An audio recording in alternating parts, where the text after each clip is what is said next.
Hello guys, आप सभी को और मेरे कृष्णा जी को दिवाली पर्व की हार्दिक शुभकामनाएं।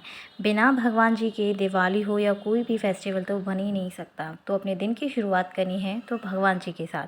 तो पहले मैंने कान्हा जी को जगाया है, फिर उनको उनके सिंहासन पर विराजमान कर दिया। अब कान्हा जी के सिंहासन सहित मैं उठाऊँगी क्योंकि मुझे कान्हा जी को नहलाना है। और कान्हा जी को मैंने नीचे चौकी पे रख दिया है थाली में, और मैं धीरे धीरे करके मंदिर की सारी मूर्तियाँ ले लूँगी क्योंकि मुझे सबको नहलाना है, मंदिर भी साफ़ करना है। आप देख सकते हो मैंने मंदिर खाली कर लिया है क्योंकि मुझे साफ़ करना है। और फिर अब देखिए कपड़े से मैं साफ़ कर रही हूँ।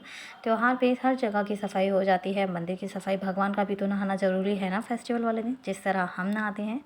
तो आइए भगवान जी को नहलाना स्टार्ट करते हैं। ये मैंने सबसे पहले शिव जी को नहलाया है। शिव जी को मैं नहला रही हूँ, देख सकते हैं शिव जी नहा लिए हैं। अब इसके बाद मैं राम जी की तस्वीर लूँगी, मैंने उनको नहलाया है। उनको नहाने के पश्चात फिर मैं सरस्वती माँ की तस्वीर लूँगी। सरस्वती माँ की तस्वीर ले ली है मैंने, सरस्वती माँ की तस्वीर को नहला रही हूँ। सरस्वती माँ की तस्वीर को नहला दिया है। अब इसके बाद खाटू श्याम जी की तस्वीर ली है और खाटू श्याम जी भी नहला दिए हैं। अब ये कान्हा जी की मूर्ति है छोटी सी, ये कान्हा जी की एक गाय है और ये शहद है, और एक गाय और है जो उस पे कान्हा जी विराजमान है। अब ये कान्हा जी की सारे भगवान नहा लिए, अब कान्हा जी को नहलाने की तैयारी है। तो कान्हा जी को मैंने थाली में बैठा दिया है उनको नहलाने के लिए।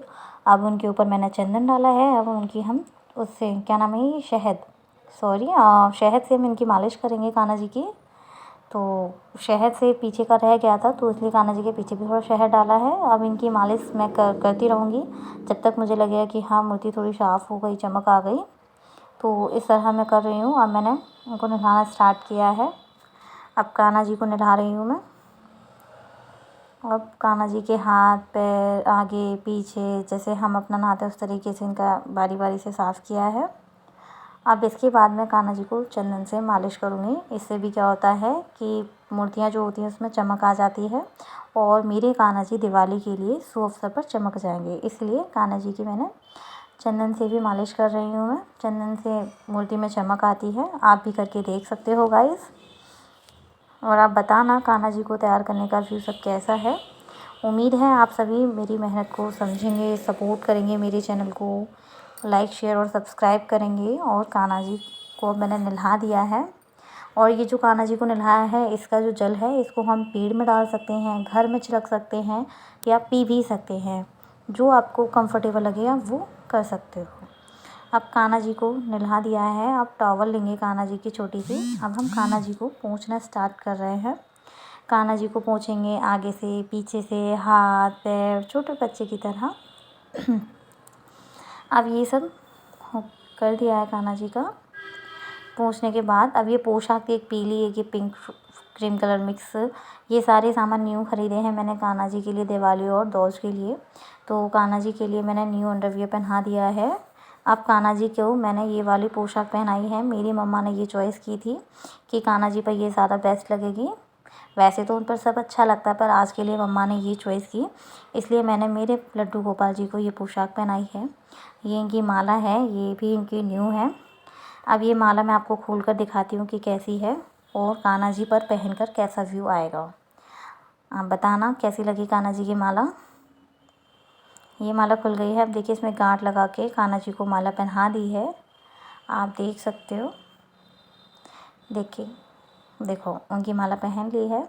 और ये कान्हा जी की बांसुरी है, इस पर कान्हा जी लिखा हुआ है। ये कान्हा जी के लिए एक इस पे राधे लिखा हुआ है। तो आज मैंने कान्हा जी को दो बांसुरियाँ पहनाई हैं। एक उस पे राधे कृष्णा लिखा हुआ है, इसलिए ये राधे लिखा हुआ है इस वाली बांसुरी पे। तो ये कान्हा जी पे ये भी दे दिया, आज मैंने उनको दो बांसुरी पहनाई है।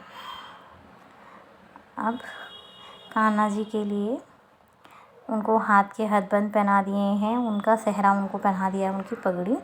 अब मंदिर में मैंने सभी मूर्ति स्थापित कर दी है और कान्हा जी को मैं चंदन लगा रही हूँ। उनको लगाने के बाद शिव जी को चंदन लगाया है, और दीपक मैंने पहले ही तैयार कर दिया था, तो बस उसको जलाना बाकी था, जला दिया है।